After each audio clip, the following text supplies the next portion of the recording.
Hello there, guys. Welcome to this Raw and Smackdown review. Really quick, really fast. Let's do it. Well, 17 minutes isn't quick, but still.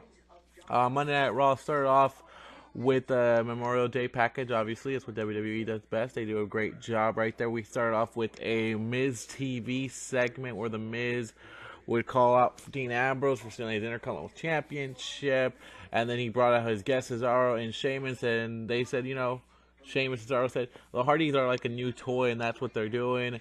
That's what they are. And then Ambrose comes out and says, "Hey, you three buttheads thought I was gonna come in that ring alone with you guys. Nah, I'm bringing up back up." He brings the Hardys. They're doing the Hardy thing and whatnot.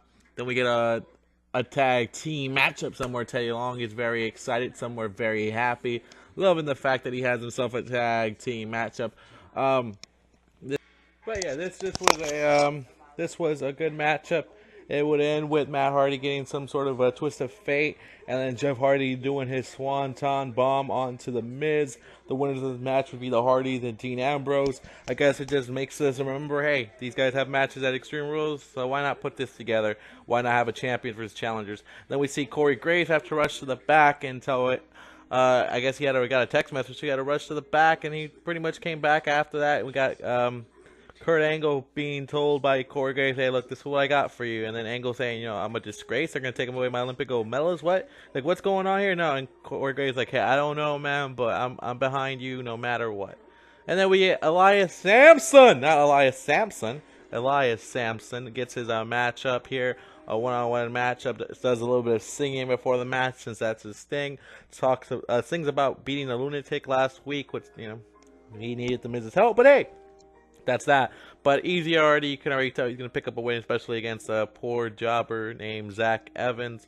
Good, he got physically hurt in this one. I feel like he was getting smacked around.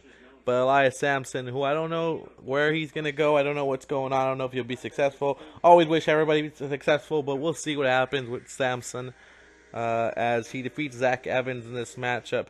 And then we have a big backstage segment with Samoa Joe, who's being interviewed.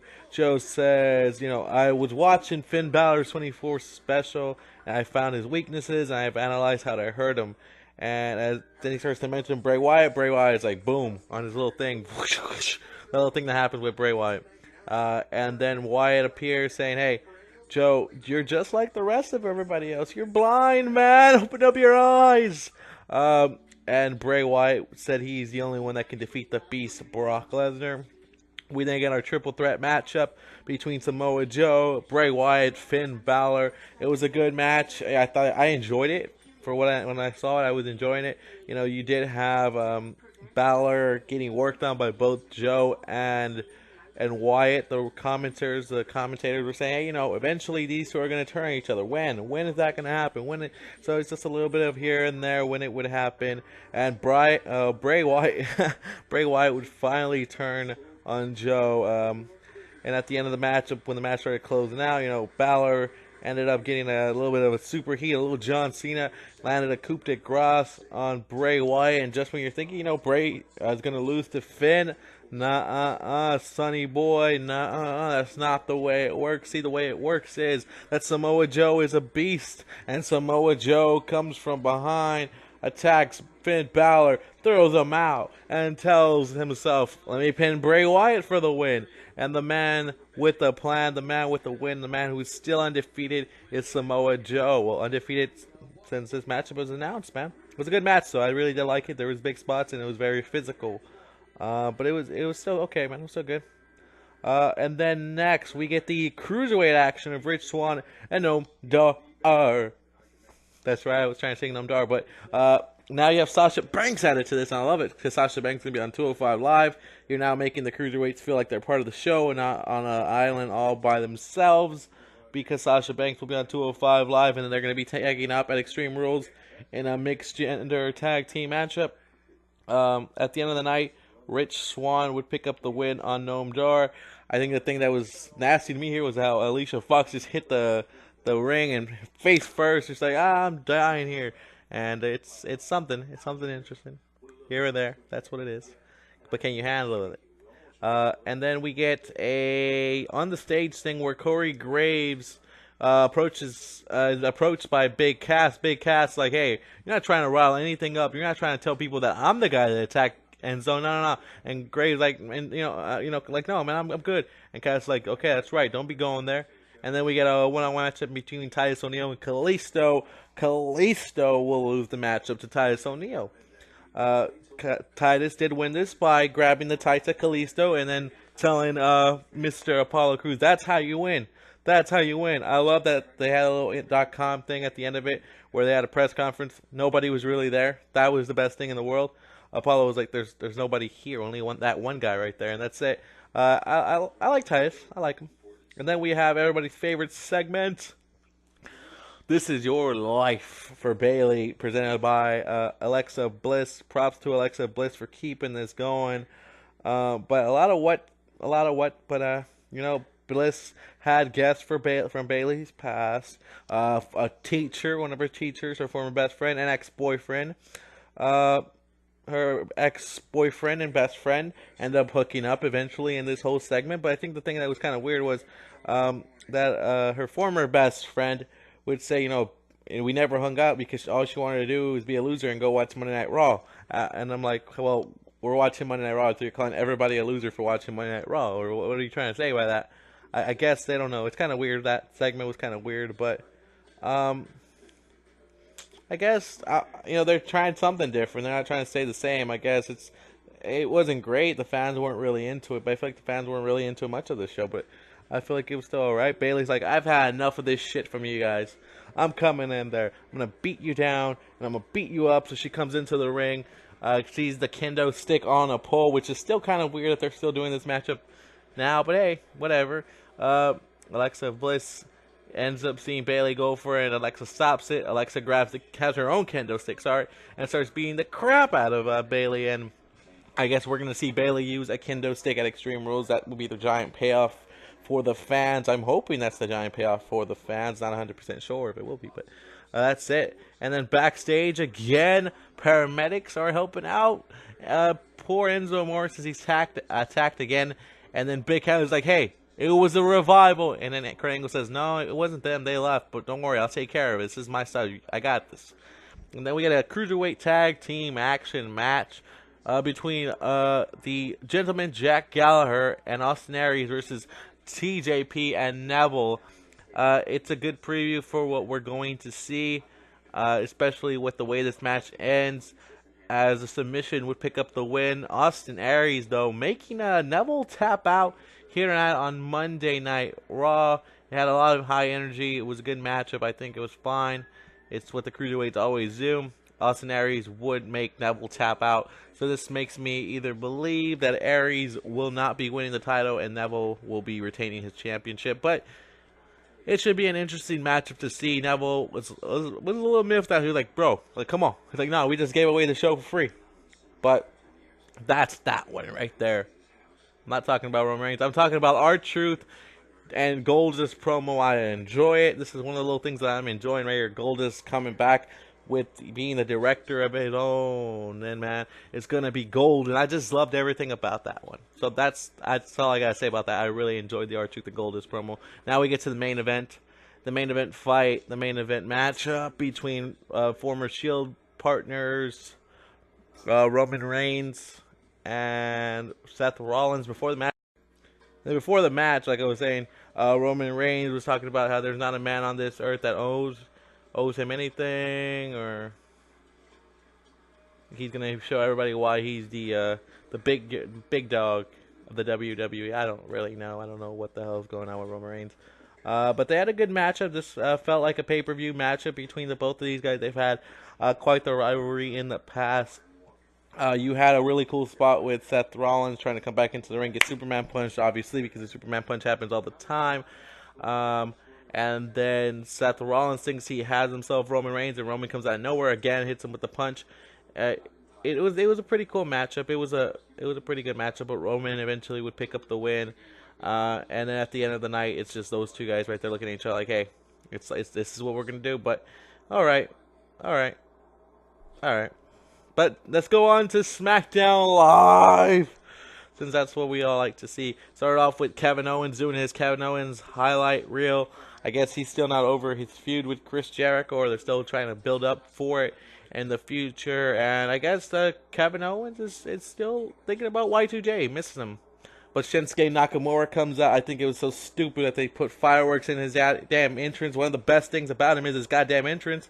Yeah. But then Kevin Owens is talking to Nakamura. He's like, you know what happened to the last rock star? I took him out. It's over.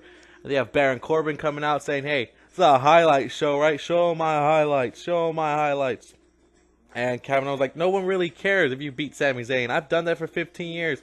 And then Baron Corbin comes out with the Cartman joke on Kevin Owens. I'm like, really? Really, man?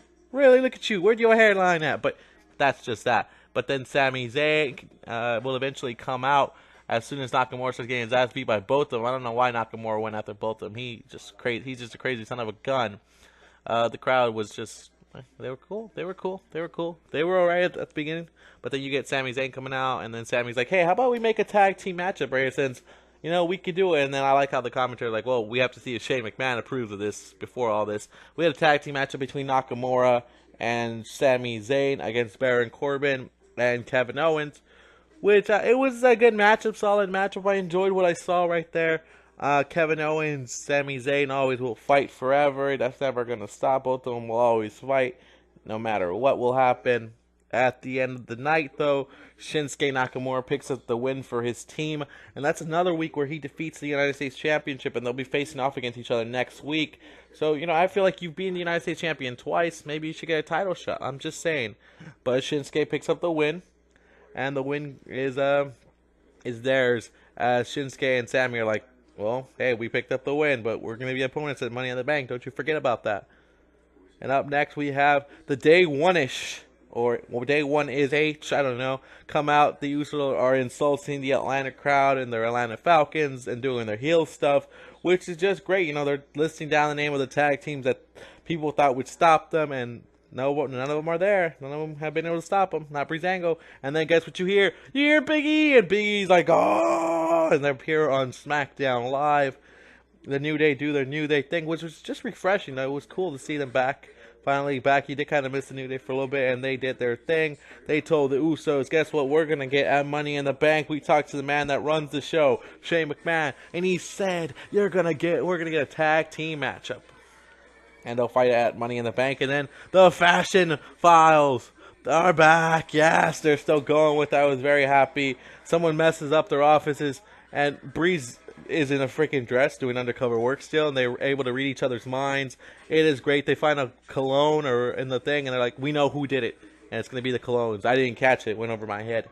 And then we get our women's fatal 5-way matchup where the winner would face the lady known as Naomi at Money in the Bank for the Smackdown Live Women's Championship. And at the end of the night, this was just all-out chaos. None of these ladies could control what they were feeling inside. They were spotting out that they were kicking ass. And I think this was a hell of a... This definitely got us excited. This is where the crowd really got up and going, because these ladies were going all out. They were doing what they had to do. They were all wanting to keep the fight. They weren't stopping the fight. The fight went to the outside. The fight just went crazy. Super kicks. Natalya hitting her 90 by nature. Charlotte giving big boots to Tamina. A table being introduced to the whole concept. Natalya being put through a table. Charlotte jumping off with her moonsault that she does onto the ladies on the floor. This was crazy good. I really did enjoy this part of SmackDown Live. I really did enjoy how they got all this into it and how this was all put into it, because these ladies will be going, well, they were just going crazy, man. That's what I really enjoy about this. This was one of my favorite segments of SmackDown Live in the last couple of weeks for some reason. I don't know why. Go figure. It was just, they were all attacking each other, all going crazy. Super kicks, everything you could want. Natalya put through a powerbomb through a table. I was like, God damn, that takes a lot.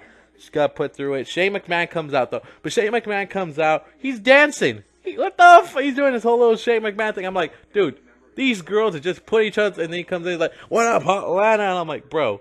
But the one thing he does announce, which is groundbreaking, is a women's Money in the Bank ladder match. So excited about that.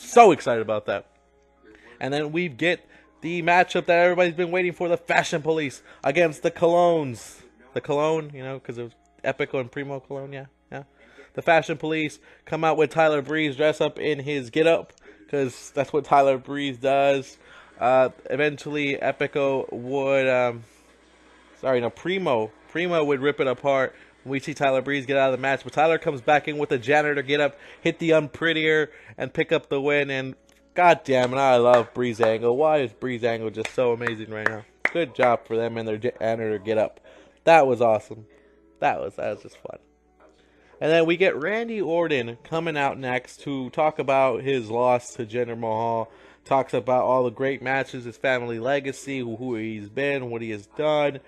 And it's just more Randy Orton doing what Randy Orton does. I think it was alright. I don't think it was terrible, but it was, what Randy Orton does. Jinder Mahal, and then as soon as you think it's over, Jinder Mahal's music comes out. He's on the Tron saying, hey, you're just like your family and all of America. You're declining. And that's what happens. We're rising up and doing what we got to do. And Randy like, well, come on out. He's like, where are you at? And then it's kind of weird with Randy Orton just back out the middle pole. Like, come on, guys, just cheer for me. Come on. And I'm like, okay, well, that's cool. I'm like, all right, whatever. And then we have our main event matchup. It is Dolph Ziggler versus the man from the home state, man, AJ Styles. And I really did like AJ Styles' attire, man. That thing is cool. Black and red are two of my favorite colors. So I was like, damn, that's a cool get-up he's got. And that shirt, too, real cool. Real nice. It was a solid matchup. I thought it was a good matchup. I'm not going to tell you it was the greatest thing in the world. It was a good matchup, and they were going at it. And that's what they needed to do, just to build up, to keep building up for their matches. And I think what a lot of people were mad at the fact that AJ Styles wasn't able to pick up the win against Dolph Ziggler. But you need to make the opponents credible at Money in the Bank. And they did. They did that by giving Dolph Ziggler a win. You just got to be careful that AJ Styles doesn't lose a lot. But Ziggler would win with a super kick, right? A super kick actually picks up the win for you nowadays, and it picked up the win for him, and Ziggler would walk out of SmackDown as the winner, and that's how the show ends. And I really did enjoy SmackDown. I really did. I enjoyed Raw a little bit more than I did last week. I thought this Raw was better than last week's one, but I'm going to give this one, my second time doing this, I'm going to give this one to... Who am I going to give it to, Dolph? You tell me. Are we going to go 2-0 or 1-1? Are we going to go? I chose SmackDown Live as the better show, guys. You guys let me know what you thought about both shows in the comment section. I'm going. Bye-bye. Oh, bye. Oh, yeah. I'm also doing a quick survey about the channel, so y'all can look it up in the bottom. Let me know what y'all hear. Thank you.